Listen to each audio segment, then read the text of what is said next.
Si, vous aurez bien sûr. Qu'est-ce qu'il a fait? C'est une amie. C'est des gens de Pellevoisin. C'est pas vrai. Voilà. Vous êtes trop Donc, gentil. on vous confie la Saint-Dière. C'est vraiment super gentil. Merci. Hein. Merci. Je suis touchée aux larmes, alors après, faut pas que je pleure. On va pleurer pour vous, ne pleurez pas. Non. Si. Béatrice Bourges, bonjour. Bonjour. Alors nous vous retrouvons aujourd'hui dimanche 2 février. Alors il y a toujours les journalistes du Petit Journal qui vous suivent à la trace. Comment ça s'est passé depuis hier? Écoutez, en fait ils ont eu un PV hier soir parce que pour harcèlement, et ce PV venait des forces de l'ordre qui ont trouvé que décidément Yann Barthès, le Petit Journal de Yann Barthès était absolument insupportable, puisque on a été obligé de sortir du bar du Bourbon où on s'était réfugié pour boire une tasse de thé à 7h30 du soir, alors que tout le monde dînait d'ailleurs, donc il y avait un peu des odeurs, c'était pas très agréable. Et on a été obligé de partir par une porte dérobée avec des gens qui sont venus nous chercher pour essayer de leur échapper. Ils ont réussi à arriver ici ensuite au mur de la paix où ils sont restés, et finalement les policiers qui me suivent sans me lâcher d'à peu près 1 millimètre ont quand même trouvé qu'il s'agissait là de harcèlement sur personnes vulnérables, et ils sont venus leur donner un PV. Ce matin, donc ils avaient réussi à retrouver l'endroit où nous dormons, c'est-à-dire sur le parking de l'école militaire. Et donc, dès que j'ai ouvert la porte, ils étaient là et ils ont commencé à filmer, alors que je n'étais même pas encore descendue du tout petit véhicule que nous avons pour dormir.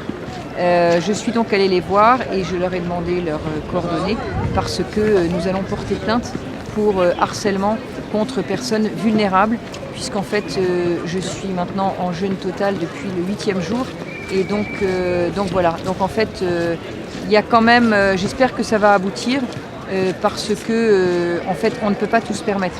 Donc il faut dire à Yann Barthès qu'on ne peut pas tout se permettre. Est-ce qu'il y a d'autres journalistes qui ont des méthodes similaires qui vous ont interviewé? Non, honnêtement, c'est ce que j'ai dit d'ailleurs aux 2 personnes qui ne sont pas journalistes d'ailleurs. Donc je leur ai d'ailleurs demandé leur carte de presse, qu'elles n'ont pas pu me présenter puisqu'ils ne sont pas journalistes.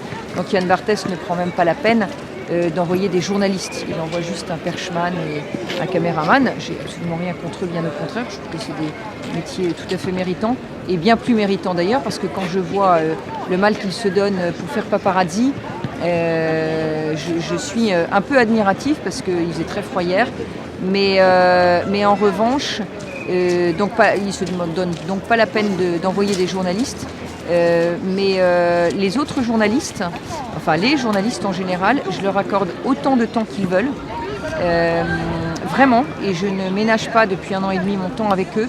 En revanche, j'ai dit que définitivement Yann Barthès était blacklisté, pour la simple raison que Yann Barthès n'est pas un journaliste. Alors il a peut-être une carte de presse, je ne sais pas, il l'a peut-être trouvé dans une pochette surprise, enfin je ne sais pas bien d'ailleurs, peu m'importe à vrai dire. Cet homme-là, mais d'une indifférence, à vrai dire, il ne fait pas partie du champ de ma vie. En revanche, il en a fait partie là pendant 3 jours, et donc il s'est montré tout simplement tel qu'en lui-même. Yann Barthès tel qu'en lui-même, Yann Barthès du Petit Journal tel qu'en lui-même. Donc voilà, maintenant je ne vais pas lui accorder plus d'importance que ça, mais simplement, pour moi, il est absolument, totalement et définitivement blacklisté, parce que les vrais journalistes font un vrai métier, plus ou moins partial, et là on voit bien d'ailleurs qu'il y a beaucoup de journalistes aux ordres du gouvernement, mais enfin ça c'est pas nouveau, mais lui c'est, comment dire, pitoyable.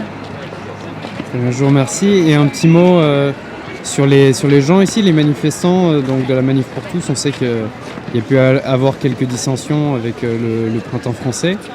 Quel est le soutien populaire que vous recevez ici? Écoutez, moi j'ai jamais eu de dissension en fait. Eux ils ont peut-être des dissensions avec moi, mais moi, personne ne peut me dire que j'ai critiqué qui que ce soit, malgré les calomnies, les injures, le fait que j'ai été virée manu militari, etc. C'est pas mon tempérament du tout de me tromper d'adversaire. Donc j'ai jamais réagi, j'ai jamais riposté, voilà.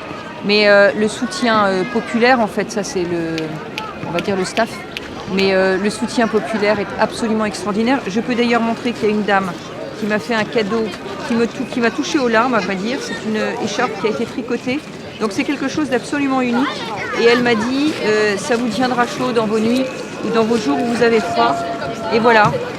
Et ça vient de Pellevoisin. Donc je voudrais d'ailleurs, si cette dame voit cette vidéo, cette dame que je ne connais pas, la remercier. Et elle a bien vu d'ailleurs que j'avais les larmes aux yeux quand elle me l'a offert. Et ça va me tenir chaud aux mains aujourd'hui. Voilà, mais le soutien a été exceptionnel, vraiment. Des gens qui sont venus, qui me disent merci. Et je leur dis juste, en fait, ce que je réponds à ça, c'est qu'il me semble que certes, c'est un sacrifice, je ne peux pas dire le contraire, sinon je mentirais, mais qu'en revanche, faire des sacrifices pour l'amour de son pays, ça ne me paraît pas non plus exceptionnel. Un acte d'héroïsme. Vous êtes humble un peu. Vous n'avez pas tellement de kilos. Allez, big up le petit journal. Vous avez pas honte d'exploiter comme ça vos caméramans, les faire lever à 7h du matin? Tortionnaire.